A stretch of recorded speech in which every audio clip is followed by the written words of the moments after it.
Hello, beautiful Earth Angels. Welcome to Team Joanna. My name is Joanna. And this is going to be, I guess, a series of messages, a new version of my mini masterclass. All right, where do I start? Well, first and foremost, I want to say thank you for being here, for watching this. If you are returning to this, to these videos, then that is suggestive that there is something in the words that come through, or whatever it is, energy that you deeply resonate with, or you may not even know why you are listening to this, but for some reason you're being pulled into listening more.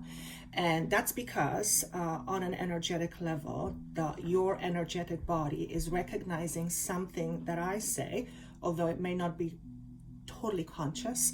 Energetically, it's like your body remembers what it is that comes through me energetically. So what I do is I project energy, I project information, but this information is not coming from me.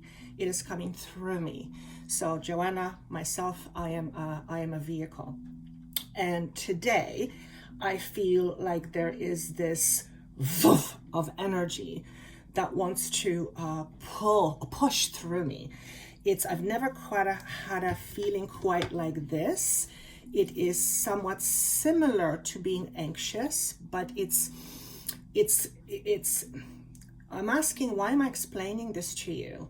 And what I'm being asked to say is that some of you watching this will be experiencing this. It's almost as if this energy behind you is trying to push you forward, to push something through you, and it's a real feeling. So if you are experiencing this, know that you are on purpose, whatever that is. If you're not experiencing this, it doesn't mean you're not on purpose. We're all on purpose.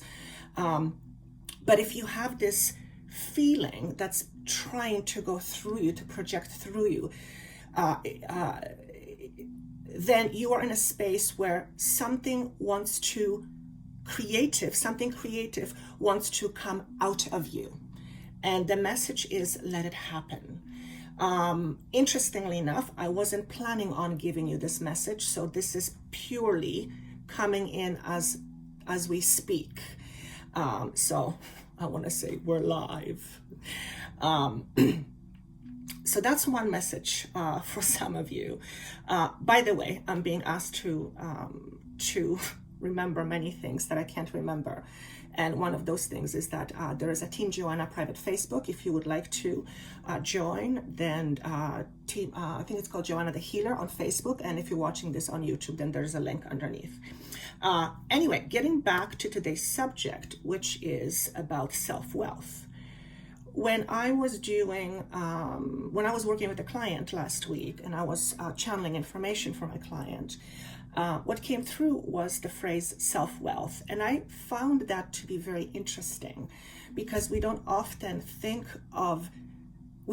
say things like self-wealth. We say things like self-worth. Do I feel worthy? Do I feel unworthy? I'm working on my self-worth. So when they presented me this self-wealth concept, I thought, that's kind of interesting. And I tuned into the energy of the idea of wealth versus worth. And it was quite interesting, because I've never actually examined a word and its energy, or at least how I perceive it energetically. And self-worth felt to me as a grounding force. So it's like I felt it going from up, down, and through me. And it's very grounding, it's very solid. When I tuned into the idea of self-wealth, what I got was the expansiveness, that it expands in all directions. So it was very interesting, because I've never experienced being aware of how these concepts what they mean to me. And if you really think about it, we say words all the time, but rarely do we actually tune in to the energy of what the words represent to us. And that is really, really, really important. And here's why. in a context of self-wealth. Actually, here's what came when I was kind of tuning into this message. The questions that are being posed to us are these. Are you self-wealthy? If the answer is yes, okay, you'll go on to step B. If the answer is no, why not? But maybe before even you ask yourself that question, maybe the question you could ask yourself first is, what does self-wealth mean to me?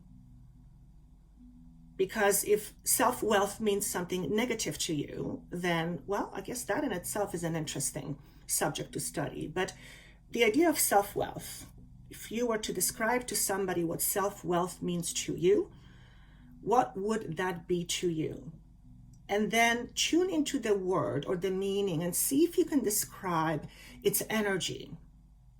And I feel the energy, I feel it with me, the energy of self-wealth right here. And the reason why I feel it here and a little bit on my chest is because I have had my own journey with not self-wealth for quite some time. So when it comes to the idea of self-wealth and me accepting myself as a inner wealth person or worthy person, I have to deal with some restrictions, and a lot of them are around my throat and my chest, which is an anxiety and how I express myself to the world. So obviously, if we are not feeling self-wealthy, we are going to hold ourselves back. And the next question that came was, if you are not feeling self-wealthy, the question is, why not? Why do you not feel self-wealthy?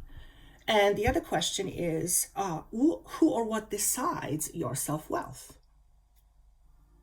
It's easy to decide your self net worth. You look at the financial and the what you own, that's easy, that's numbers, you can see it. But self-wealth, it's something that's elusive. It's not something that you can quite put parameters on. You decide what it is, but you can't quite. Self-wealth doesn't have a structure. It's kind of like a breathing, living organism, or at least that's how it's coming to me, interestingly enough. And who or what decides your self-wealth? Because if you let others decide your self-wealth, like society, then, well, you are always going to be living or trying to live up to some societal standards. Now, we need standards. We need to have certain ground rules, if you will. We need to have certain laws and regulations. So I'm not talking about that. I'm talking about inner wealth. Who decides if you are wealthy? Right? And the next question that came was, do you believe that you are a noteworthy person? And I kind of tuned into that and I asked myself, what does it mean to me to be a noteworthy? And it's someone, just like the name suggests, someone to take a note of, something important, something worthwhile investigating, something worthwhile paying attention to, something worthwhile putting effort forth in order to try and understand. If you feel you are not that person, why not? And here's the conundrum, or here's the oxymoron. I don't know, one of these words. Paradox. You are a noteworthy person simply because you exist. And that's where your wealth comes from. I just got a ringing in my ear. Thank you. Okay. The next question they posed to us was, do you believe you have something special to offer? Again, the answer is, if the answer is no, then the next question is, why not? Because at the end of the day, you are special in your own unique way. And therefore, as being a unique individual, you have something uniquely individual to offer to the world. No one can offer something quite the way you do because it's your specifically imbued with your essence, something that you do. It has a signature, it has a certain energetic imprint that is yours. Okay. Now, why are these questions so important? Well, because these questions, or the answer to the question, are very suggestive of your own self-worth. So if you describe yourself as a person who is not a noteworthy person, then you are not recognizing your self-worth. And in reality, if you were to put money on that, it would be priceless, like with anything that is unique. Because there is nothing like it, the prices goes generally through the roof, right? That's how self-wealthy you really are. The problem is, do you recognize that? And if you don't, what stands in the way of you recognizing that? Because it's not a matter of attaining self-wealth. It's a matter of accepting your self-wealth, which means you possess that wealth already. But if you choose to deceive yourself and tell yourself you're not, because somebody said something and told you you should be this or that and you're not good at this or that. So, who determines your self-wealth? Notice how you speak about yourself. Do you speak about yourself as a noteworthy person, like you matter? Or do you speak of yourself in a way that diminishes your very existence? Because absolutely in this scenario, one is coming from self-wealth, and the other one comes from the opposite, which is lack of self-wealth. But remember, you decide your self-wealth. You are wealthy already, simply by existing. Okay? So that is our little mini masterclass for today. Came with an interesting bit of a twist, but I like it. I hope you liked it too, and I hope we gave you something to think about. And I look forward to seeing you again. Take care.